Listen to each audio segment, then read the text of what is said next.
Эгерде бала тарбиялоодо ушундай көйгөйлөргө туш болуп атсаңыз, мисалы үчүн, балаңыз бир айтканда укпаса, мектептен берилген тапшырмаларды убагында аткарбаса, айтасыз, азыр дейт, айтасыз, азыр дейт. Анан аткарбай коюп атса, же болбосо телефонго кирип алган, "Эй, телефон токтотчу, койчу эми" десеңиз, сөзүңүздү угуп да койбосо.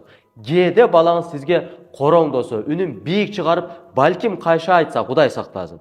Айтор балаңыздын тарбиясына жүрөгүңүз жылыбай жатса, балаңыздын адеп ахлагын көрүп, бир аз өзүңүздү жаман сезип, кантип иштешини билбей жатсаңыз, анда Атлышко тренингине балдарыңыз менен чогуу катышыңыз.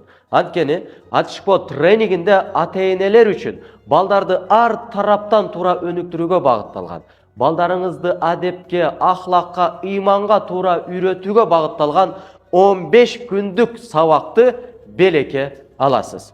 Ал эми Атлышко тренингинин өзү 10 000 сом эмес, орозо айынын урматына 75% арзандатуунун негизинде 2500 сом гана. Жана бир төлөм менен бардык балдарыңыз окуса болот. Атлышко тренингине азыр катталып, бала тарбиялоого багытталган 15 күндүк сабакты белекке алыңыз. Ал үчүн ушул видеонун астына телефон номериңизди калтырыңыз.